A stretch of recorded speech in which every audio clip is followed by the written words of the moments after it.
to read for them.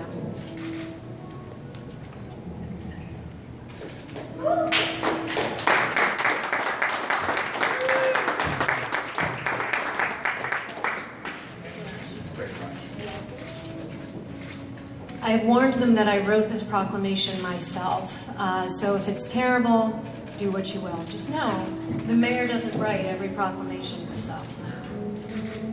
Whereas, Trisha Yearwood has won 3 Grammy Awards, is a member of the Grand Ole Opry, a 3-time Country Music Award winner, and a 2-time Academy of Country Music Award winner.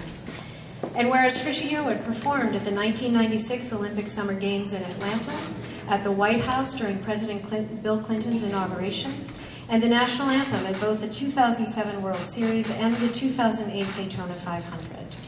And whereas Trisha Yearwood turned her favorite pastime, cooking, into a family affair, making her a 2-time New York Times best-selling cookbook author with Georgia Cooking in an Oklahoma Kitchen in 2008, and Home Cooking with Trisha Yearwood in 2010, now available in stores, as well as a show on the Food Network, Trisha's Southern Kitchen.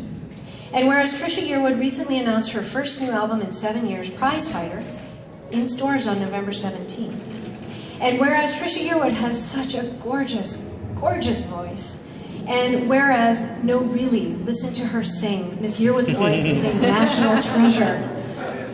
And whereas Garth Brooks has released 20 records since 1989, 10 studio albums, 1 live album, 3 compilation albums, 3 Christmas albums, 3 box sets, and 77 singles, taking 25 of those singles to the #1 position on the country charts. And whereas Garth Brooks is also one of the world's best-selling artists of all time, having sold more than 190 million records, albums, singles, and video, making him the best-selling albums artist in the United States since 1991, well over 5 million ahead of his nearest rival, the Beatles.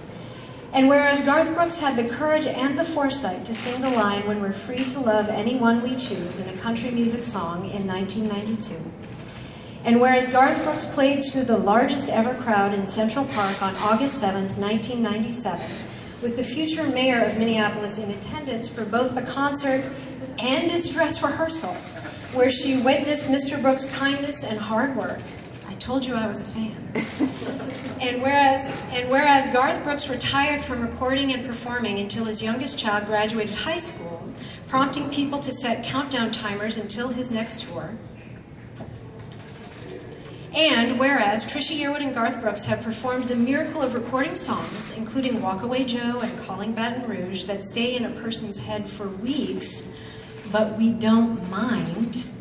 And whereas Garth Brooks has always been a friend to Minneapolis and the Target Center, playing many sold-out shows over the years. And whereas on a professional level, the mayor of Minneapolis is grateful to Mr. Brooks and Ms. Yearwood for their long-standing support of the city. And whereas on a personal level, the mayor of Minneapolis is a huge fan and is not being at all cool about it. And whereas the Garth Brooks World Tour with Trisha Yearwood is playing Target Center 11 times from November 6th through the 15th, 2014, now therefore I, Betsy Hodges, Mayor of the City of Minneapolis, do hereby proclaim November 6th, 2014 as Garth Brooks and Trisha Yearwood Day in the City of Minneapolis.